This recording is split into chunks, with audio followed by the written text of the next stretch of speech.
Kakak beradik inisial SF dan IS masih dirawat di Rumah Sakit Bayangkara, Makassar setelah disekap dan disiksa oleh kedua orang tuanya di sebuah wisma di Jalan Flores, Kecamatan Wajo, Kota Makassar.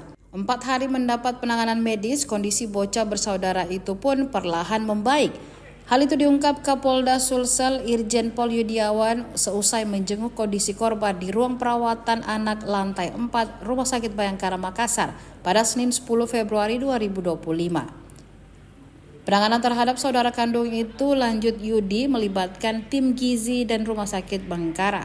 Oleh karena itu, untuk asupan keduanya sejauh ini selama dalam pantauan yang terstandarisasi kesehatan. Selain menjamin asupan gizi keduanya, kata Yudi, Rumah Sakit Bayangkara juga menyiapkan tim trauma healing untuk pemulihan psikis keduanya. Dalam kasus itu, lanjut Yudi, selain melibatkan ayah kandung dan ibu tiri, 2 kakak korban juga dilibatkan untuk menyiram korban air panas. Penyidik Polda Sulsel pun menetapkan 4 tersangka dalam kasus penyekapan dan penyiksaan tersebut. Izin jenderal ya. Ya, kondisi terakhir korban jenderal. Kondisi baik, masih dalam perawatan dari dokter Rumah Sakit Bayangkara Makassar. Ya, setelah mengalami penyekapan, kemudian penyiraman air panas oleh kedua orang tuanya. Ya, sekarang orang tuanya sedang kita periksa di Polda ya. Termasuk kedua kakak kandungnya, dua-duanya juga masih di bawah umur.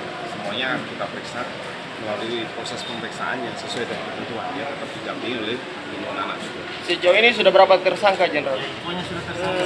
4 ya. 4 tersangka.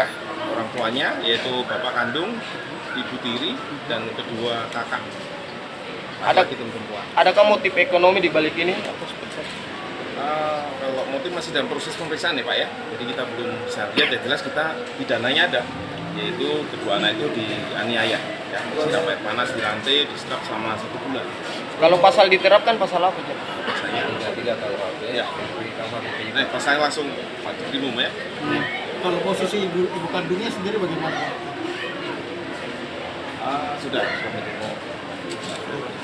Untuk penanganannya, Pak Jenderal, kalau untuk adik-adiknya, ini siapa nanti yang untuk perawatan? ya, Saudara-saudaranya yang masih tertinggal. Nanti kita titipkan di safe house ya, di rumah sementara, karena di rumah yang ini yang di tempat wisma ini tidak kondusif, itu aja. dari bagaimana kita lihat kondisinya?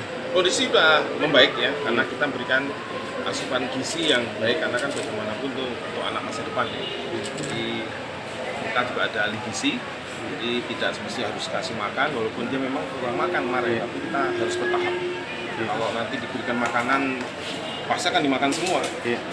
Terus diberikan mainan, ada juga ahli dari trauma healing juga ya, supaya anak itu tetap sehat, jaga kesehatan baik fisik maupun kejiwaannya. Izin Jenderal, alasan kedua anak dijadikan tersangka dalam kasus ini?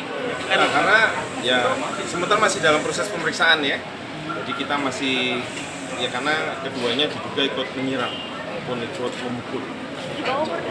Di bawah umur? Iya, masih di bawah umur, karena di bawah ancaman dari kedua orang tuanya. Berarti penanganannya diambil alih Polda? Ya, kita ambil alih.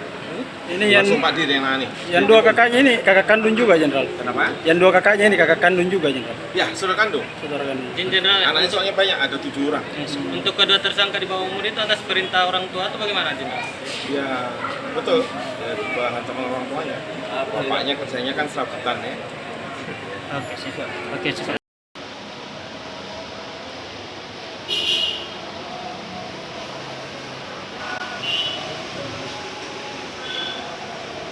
Download Tribun X sekarang, menghadirkan lokal menjadi Indonesia.